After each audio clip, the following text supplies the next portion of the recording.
Hello, my name is Neil Davidson and I'm the founder of Umber Studios. Welcome to another online drawing session. This session mimics the structure of a regular life drawing class. We'll show you one or more photographs on the screen and it's your job to draw what you see. We'll have an artist joining us, giving hints and tips. You can either follow their advice or do your own thing. It's entirely up to you.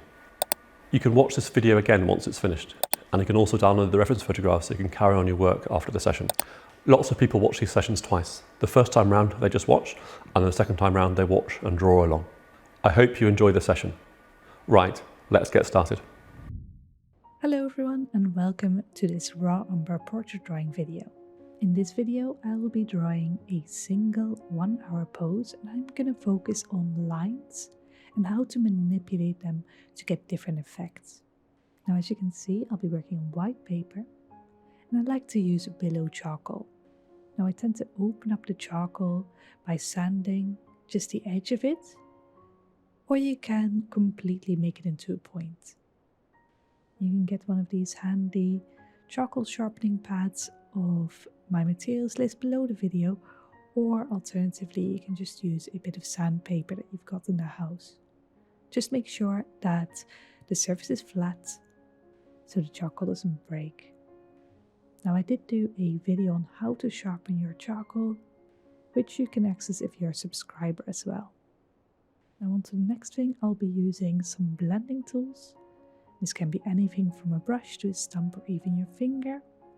And finally, I like to use a putty rubber. Now, all the materials I use are linked in the materials box below the video. But of course, feel free to use whatever materials you prefer. Now, the first thing I always do is locate the top and bottom of the skull on the page. And this can be anywhere where I want it to be on the page.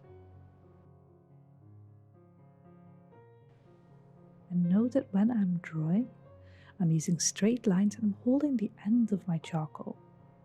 And this is rather than using it as a pencil, which, as you can see, creates really dark lines. These lines are a little bit harder to erase and to blend into paper.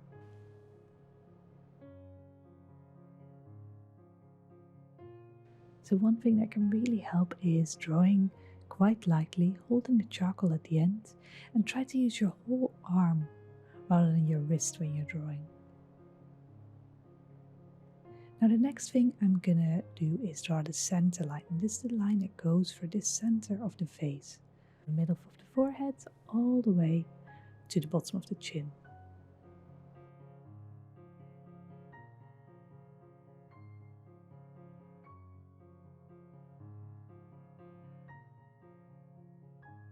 Now in this video, I'll be using comparative measurements. What this means is that I'm comparing various parts of a portrait to each other. Now, a very obvious example of this is dividing the top and the bottom of the portrait in 2 equal parts. And I can do this on the actual photograph using my pencil as a measuring tool, or I can do it on my paper. Once I've got this measurement, I can see if there's anything interesting on the mark that I've just made. In this case, I can see it lines up roughly with the bottom of our eye sockets.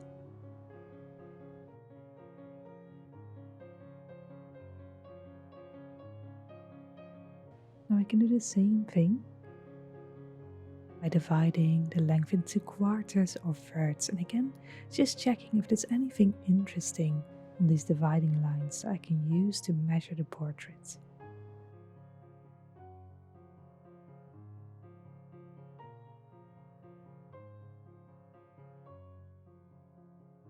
Now, for instance, if I divide the bottom of the nose to the bottom of the chin into 2 equal parts, I can see that's the bottom of the bottom lip. And if I divide that bottom half to the top of the skull into 3 equal parts, that roughly equates to the base of the brows as well as the bottom of the nose.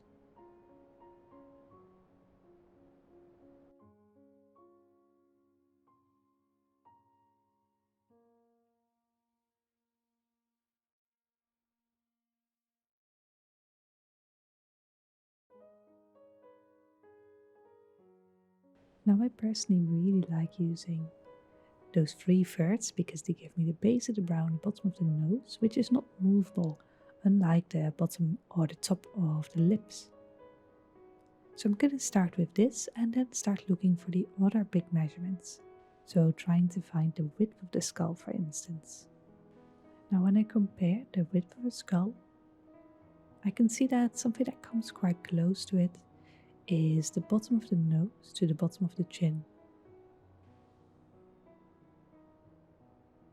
And this is again a fairly standard measurement and maybe different for each individual, but for most people, the width of the head will be 2/3 the height.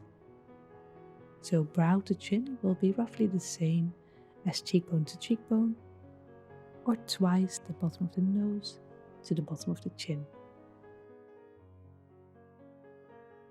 Now these measurements may look a little bit basic right now, but they really give me a lot of information to work with. And from here I can start still using straight lines to outline the shape of her skull. And this is oddly very important. For instance, we can make her have a wide forehead and a narrow chin, or alternatively a wide chin and a narrow forehead.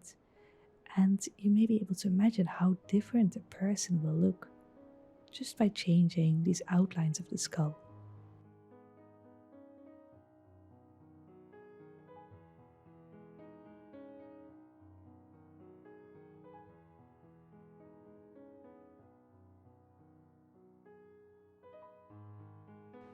Now in her case, I can see that her cheekbones are wider than the tops of her forehead. And one way I try to compare this is by imagining a clock face and seeing that the angle points at 1 o'clock and 11 o'clock on the other side. So I really am just comparing it to the vertical, the imaginary vertical line of 12 o'clock. But you can also look and see how many times the forehead fits into the cheekbones. So doing a bit of comparative measurements.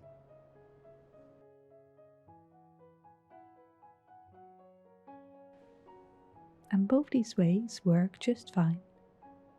But just try both out and see what works best for you, or try to combine the two.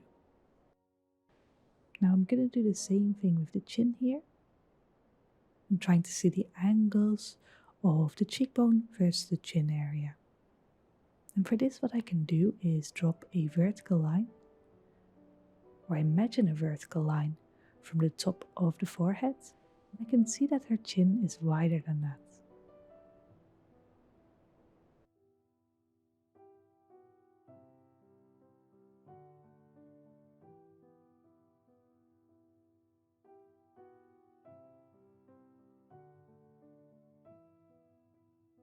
Now, of course, the jawline and the chin are a bit more rounded. I'm still trying to use straight lines here. So try to divide this into 2 straight lines. And the reason why I like to do this is that straight lines are much easier to measure and to change, like I'm doing right now, than for instance a curve.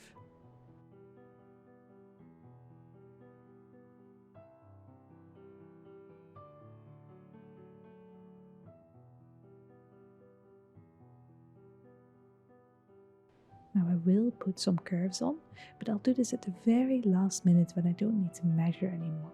For now, I'm just sticking to the framework. And I always tend to think of this as building a house and first putting all of the studs up and doing the measuring, making sure everything's straight and level and so on. And then I can start adding some more interesting bits of decoration.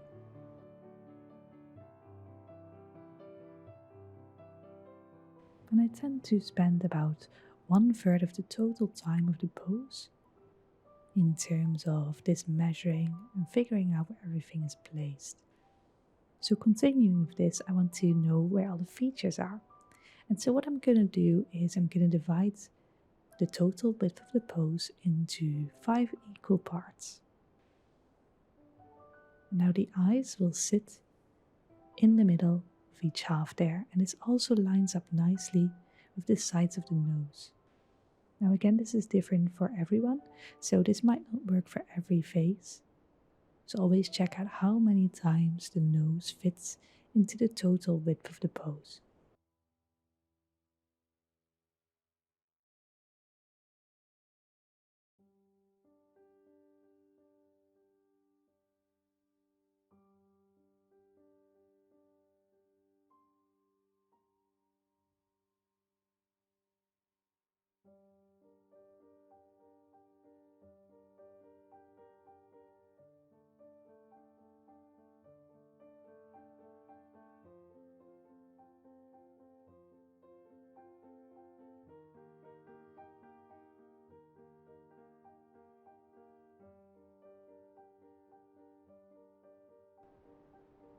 Now to draw the nose, I try to still keep this framework of big shapes, straight lines, and so I'm just drawing a little shape for the bottom of the nose, and then I'm gonna move on. I'm always trying to make sure that I develop the whole of the drawing rather than getting stuck on one area of the drawing. So next up, I'm gonna start working on the eyes. Now, like I said before, I'm always thinking in terms of getting the main structure in first before doing the more interesting bits maybe.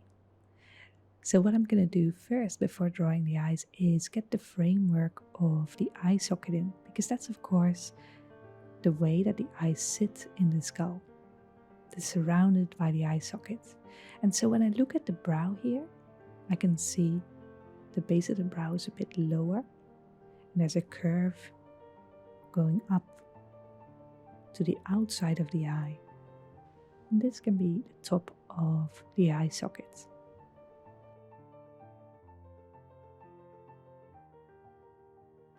So now I've got the top of the brows in, I can start looking for the other sides of the eye socket. And one that's always very clear is the keystone shape in between the brows. And it's the little shape that separates the two base of the brows, and it sits between that and the bridge of the nose. And if I just draw this in and just lightly shade in the eye sockets, I can already see the eyes starting to form.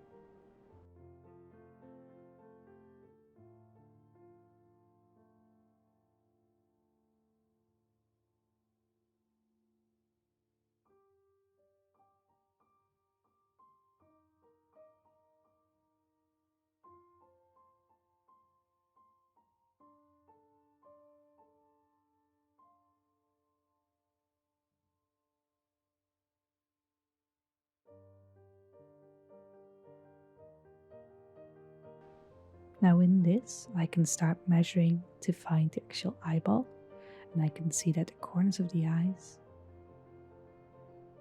are sitting next to each other, about 1/3 down from the brow to the nose. And of course we know that they're sitting in that little space that we measured at the very first, those 5 equal parts, going from the widest point of the skull.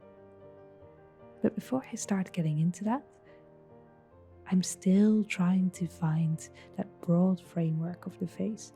So I'm first going to start finding a little bit more of the rest of the features.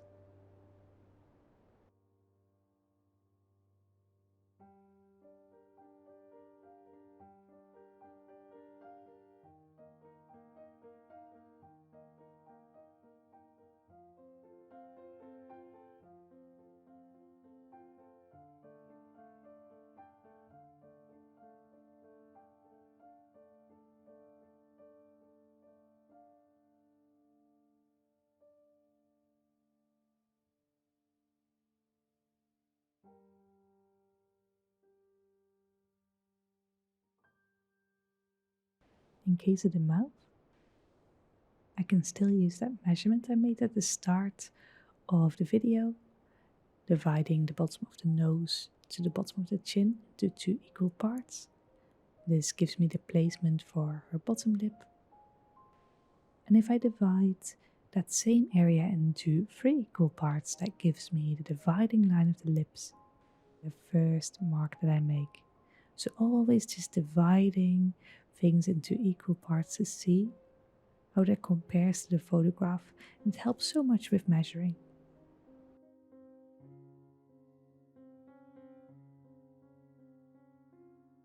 And you've mainly seen me do this for vertical measurements, but you can also do this for horizontals. For instance, I can compare the side of the nose versus the middle of the eye, for instance. And I'm drawing some vertical lines here to illustrate this, but you don't even have to draw these in. You can also just imagine these vertical lines. And I can see that the corner of the mouth sits in between the outside of the wings of the nose and the middle of the eyes.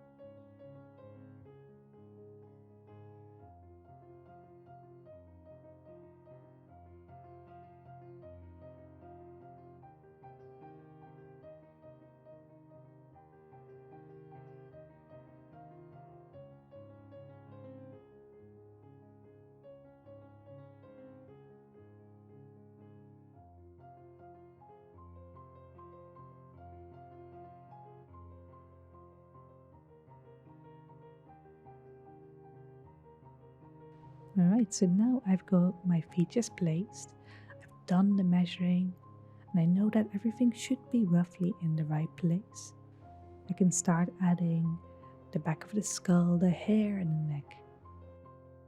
Now, because hair is a bit more movable, you can be a bit looser with this, but I still like to roughly measure out the volume of the hair.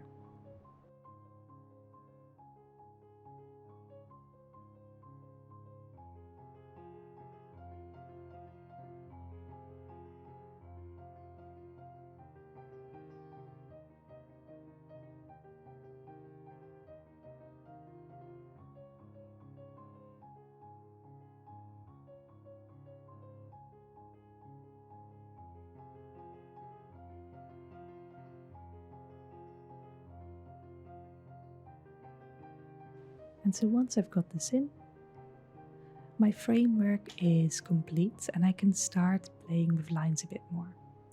And the first thing I always like to do is start separating out shadows from lights.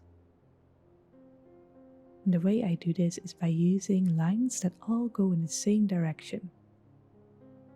And by doing this, I make them visually less important as they group together. And this can be any direction you like. It can be horizontal, vertical, or at a slight angle, whatever is easiest or what you like to do. And note that when I'm doing this, I'm not doing a zigzaggy line, because this gives a sense of direction to the line. Instead, I'm lifting up my charcoal after each stroke to make it as even as I can, because I want these lines to recede visually.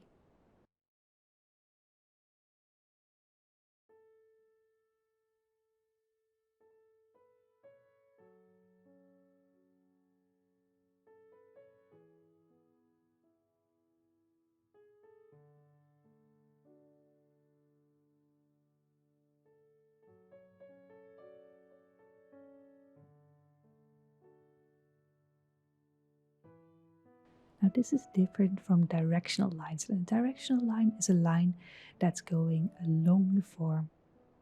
Now in the case of her face, the biggest shadows that I see are on the left hand side of her face, and I'm just mapping these out using directional lines.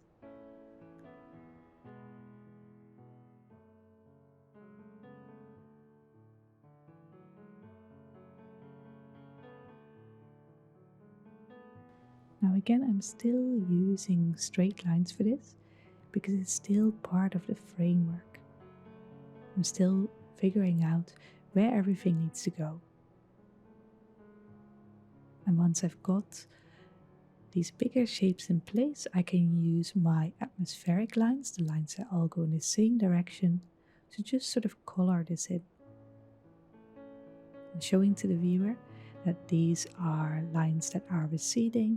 This is because there's a shadow there. And note that both eye sockets are actually in shadow. And something that's very helpful for me when I'm doing this part of the drawing is squinting. So I'm constantly squinting at the actual portrait, and when I do this, a lot of the detail gets lost, which is actually a good thing because it allows me to just focus on the shadow as well as the light shapes. And once I've got these bigger shapes in, I can then start adding the framework for the smaller things like the features.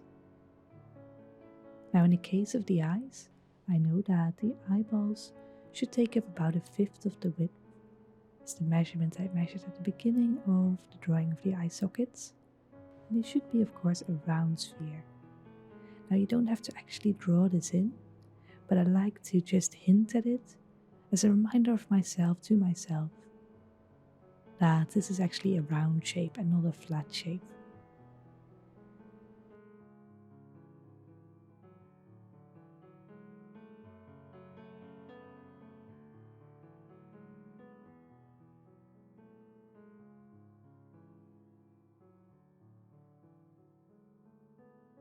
Now you can see that the eyelids rise up to meet the eyeball, then go across the eyeball and then again drop down towards the outer corner of the eye, with the iris sitting in the middle.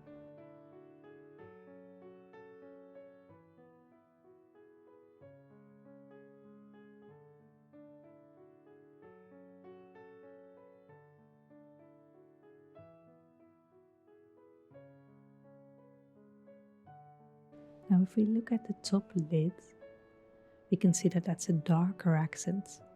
And if you compare that to the bottom lid, this is actually a lighter line. So lines don't only work in terms of darks, so adding lines, you can also subtract using the rubber. So the rubber is also a drawing tool.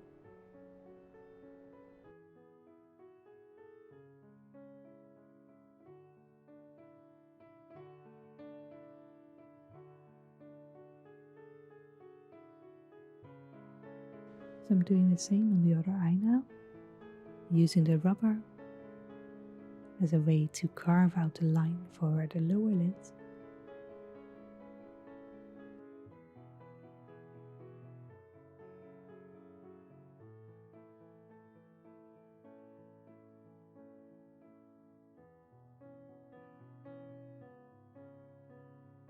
And then again going over all of my shadows with my atmospheric parallel lines.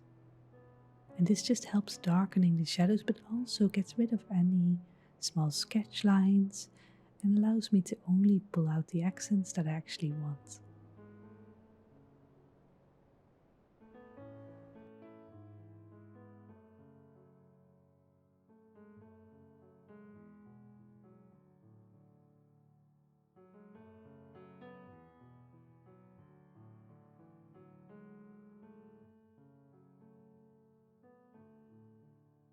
And feel free to overdraw these lines, so go over the lines that are directional and outlining the shadows, because they serve as a way to slightly soften some of these outlines. So I'm now going to add some smaller shapes to the shadow shape of the nose, some other smaller details, and while I'm doing this, if you have any questions at all, feel free to let me know in the comments if you're watching this live.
So now I've got a bit more detail in my features and the face is slowly starting to form.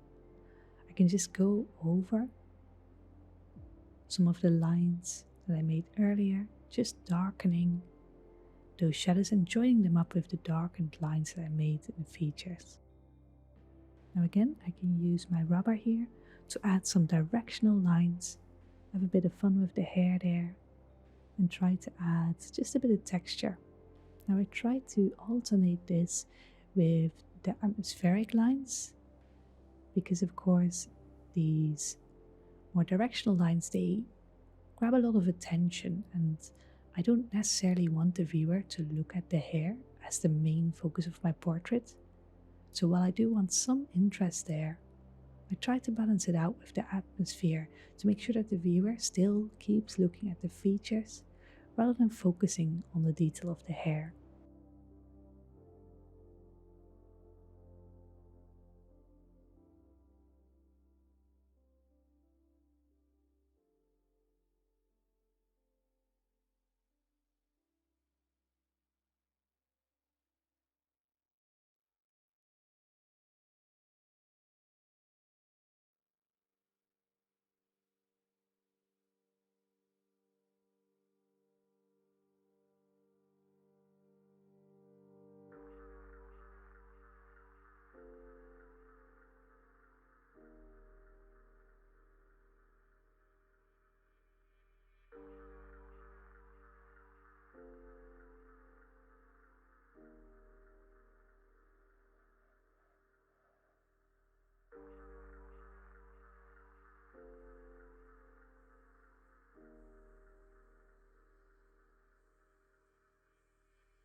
Now it might feel a little bit uncomfortable to lose so many lines by going over the areas with my atmospheric lines, but what's really fun about this is that then you can go back in and make directional lines with the rubber to indicate the highlights, for instance.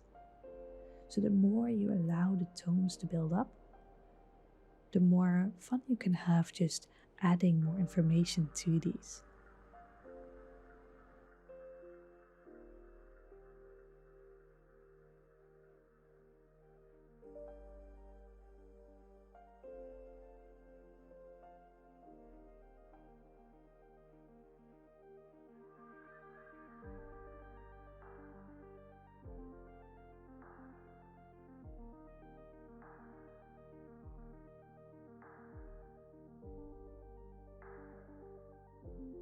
And so now I've worked on the hair a bit, I want to start adding more focus and more directional lines to the features.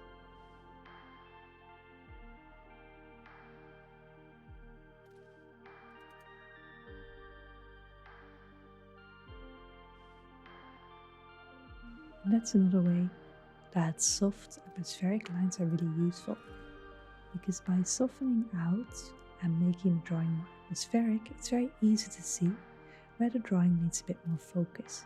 And this is where I can then go in and add a more directional line.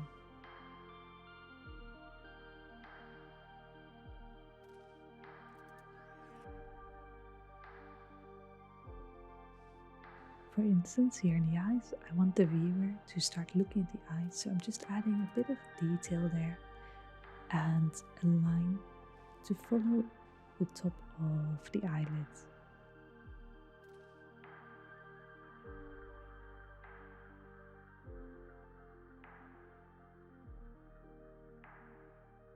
So instead of having directional lines everywhere, I'm going to try and soften out some of my outlines by adding those atmospheric lines on top.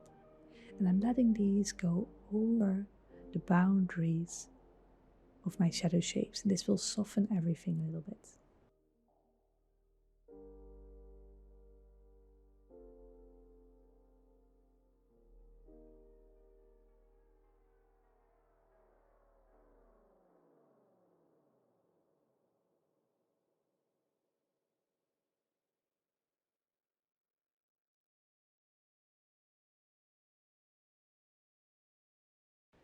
And again, adding these lines to soften things and to make it more atmospheric can feel quite uncomfortable at first, because you've spent a long time, of course, measuring and getting all the proportions right, and now you're more or less losing it. You can add this softness and this atmosphere. The more you can also add details in other places, and the more contrast there will be in a drawing.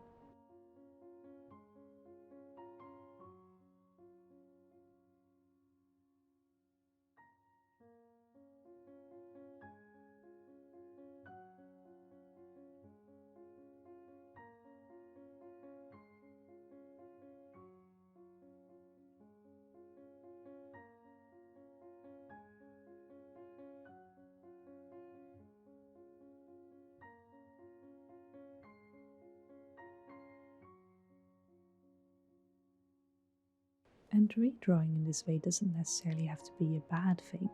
For instance, here at the tip of the nose, I'm trying to alternate directional lines following the forms with atmospheric lines that soften.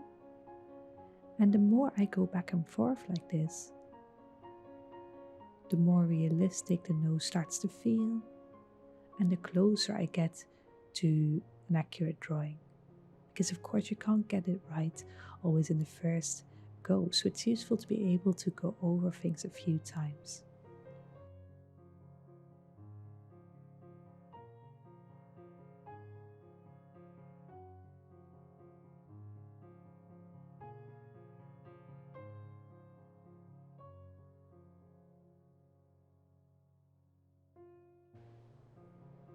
So at this stage of the drawing, I've got my main shapes in, I've got my atmosphere versus my focus, and all I really need to do now is start enhancing these two elements.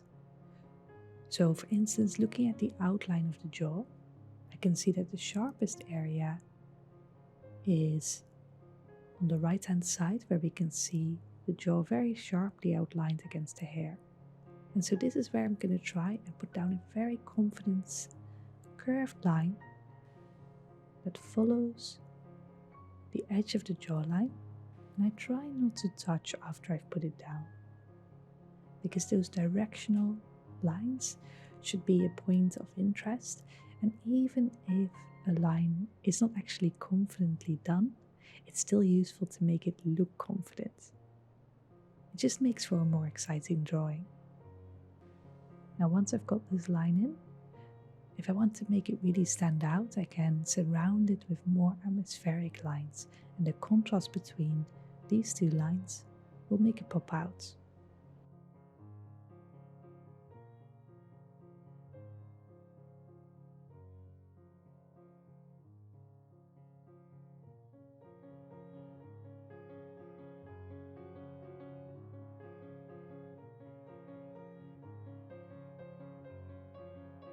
And I try to only have one or two of these curved directional accent lines per element of the drawing.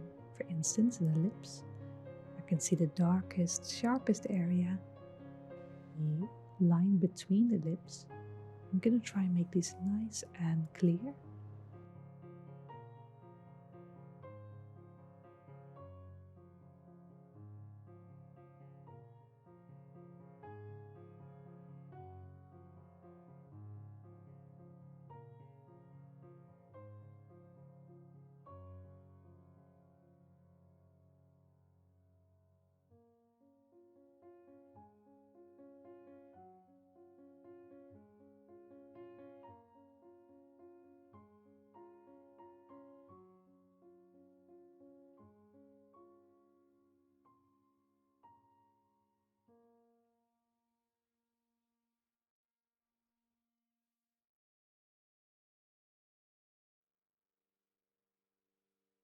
And then maybe going in with a freshly sharpened charcoal and add some more of that atmosphere around it.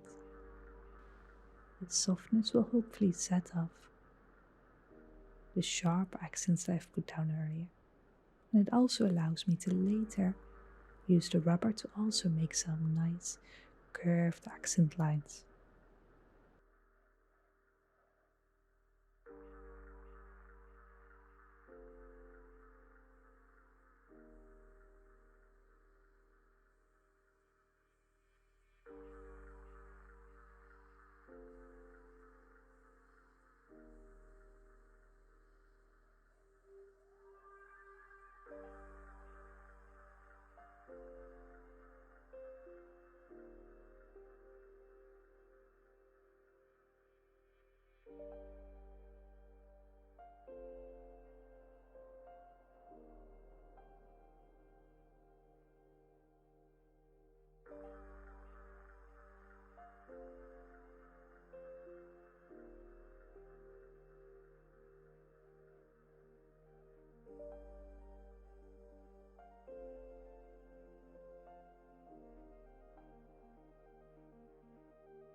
look at all of the shapes in the neck, the most harsh line that I can see, the sharpest line I can see, is the line that separates the shadow on the neck with the light on the neck. So I'm going to go in there, make a nice clean line, but leave the rest of the neck nice and atmospheric.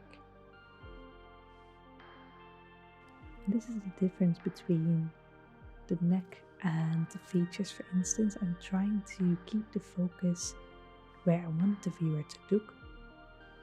So I'm trying to add a bit more accents to the features, whereas with the neck I'm happy to leave it sort of vague.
So I'm just going to spend a few minutes and moments just constantly adjusting my shapes and these directional accent lines versus the atmospheric lines in the nose and the mouth. And of course, if you have any questions at all, feel free to let me know in the comments.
Now I'm using willow charcoal for this. But willow charcoal is a very fluid material. It's very easy to erase, which is a good thing if you're still sketching. But as we're getting to a finish, you may find it's easier to use some compressed charcoal. And now compressed charcoal has a bit of glue in it, and so it goes darker, and it's also harder to erase. So I really like it for some accents that I really want to stand out.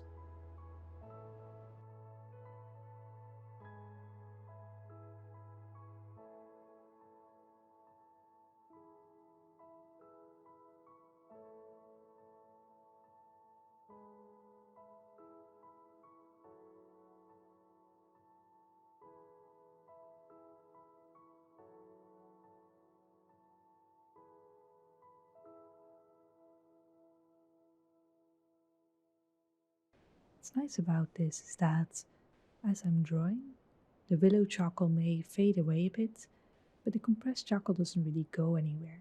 So it's perfect for the end stage of the drawing. You just want to add a bit more accents, but you don't want it to really move anymore.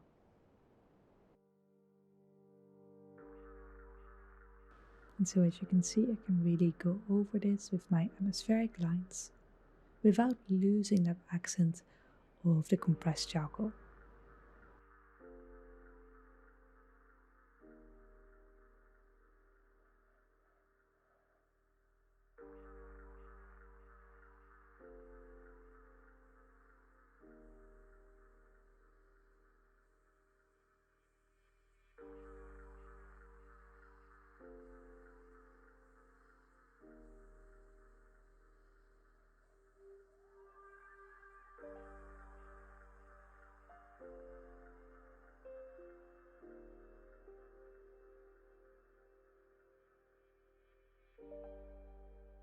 And the same thing with the eye, trying to find some of the harsher, darker lines around the eyes, using my compressed charcoal there. I'm trying to really make these lines confident, even if I'm not necessarily feeling that right now. I'm not entirely sure where they go. It always just looks better when the lines are clean, especially with these directional lines that have a bit of an accent. And a really nice thing about it is that even though you may end up making more mistakes at the start with these more confident lines, it also helps you train your eye to see the mistakes, which is much harder to see if you're using lots of small hairy lines. So it's just a good habit to have.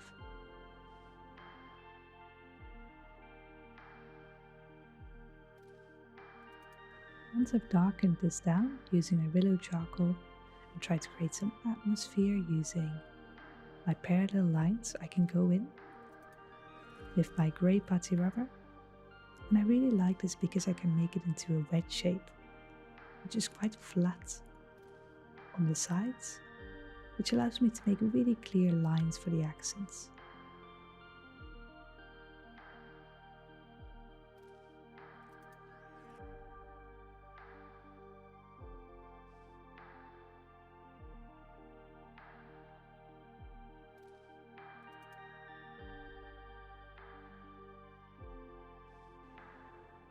And again, the darker you've been able to go here, and the more atmosphere and softness that you're able to put in a drawing, the more these lighter accents will stand out.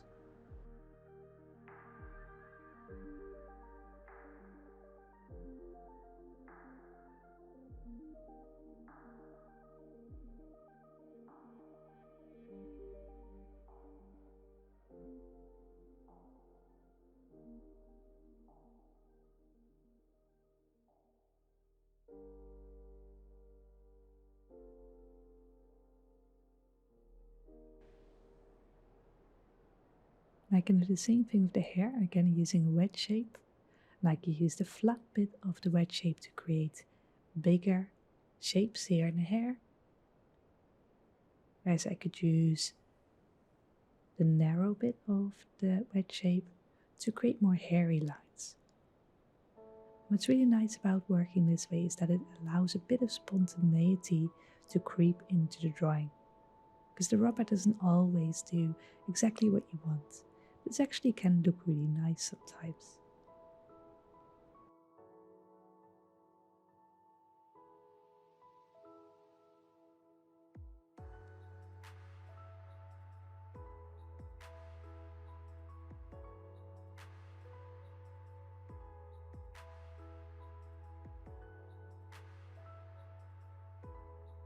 Difference between the directional lines of the rubber versus the atmospheric lines underneath creates a sense of interest, so the eye goes towards the directional rubber lines rather than the atmospheric lines underneath.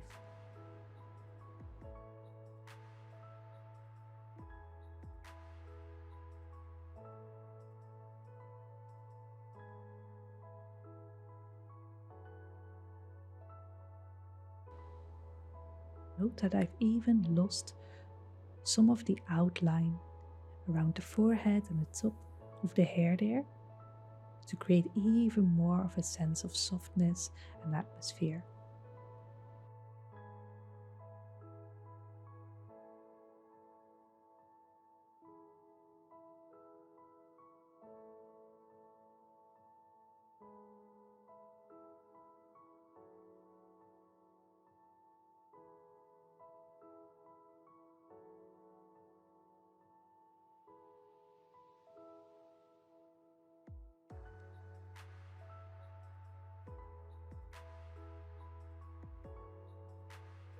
Right, so for the last few minutes, I'm just going to go in and continue working with my compressed charcoal to create some accent lines and some smaller shapes in the focus of the drawing. Meantime, if you have any questions at all, feel free to let me know in the comments if you're watching this live.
Now, if you're drawing here and you're finding that it's very hard to find the shapes and the measurements, or if you're generally new to drawing, and you'd like to know more about how to find proportions and measuring, I can really recommend the books by Andrew Loomis. And Andrew Loomis was an American illustrator in the 1950s, and he wrote some really excellent books on how to draw the portrait.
You're a complete beginner and would like to just get an introduction. Fun with a Pencil by Andrew Loomis is really great, but be warned, some of the illustrations are a bit dated and some of the characters are a bit dated. Or alternatively, if you'd like a slightly more technical book,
Drawing the Head and Hands by Andrew Loomis is also a really excellent book.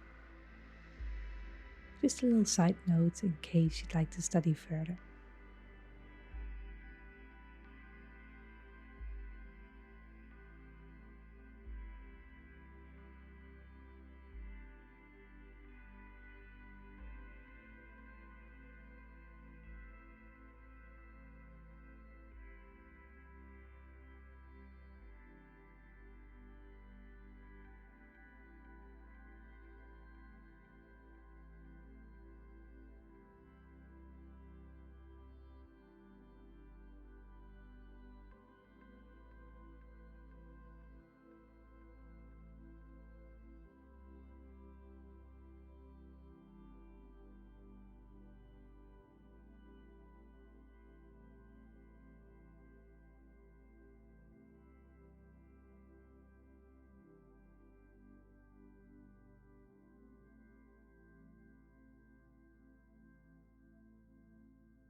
Alright, so that's the end of today's session. I hope that you've enjoyed it and you feel like you've learned something about directional versus atmospheric lines and also how to construct a portrait. Now, if you'd like to show us your work, feel free to use the photograph button here in the chat, or alternatively, use the hashtag #RawUmberLive if you use Instagram. I hope you enjoyed the session and thank you for taking part. Don't forget to photograph your works, put them on Instagram and hashtag them with #RawUmberLive. We run 2 sessions a week, a portrait drawing session every Sunday at 4 p.m. and figure drawing every Wednesday at 8 p.m. The last portrait session of every month is free. Thank you and goodbye.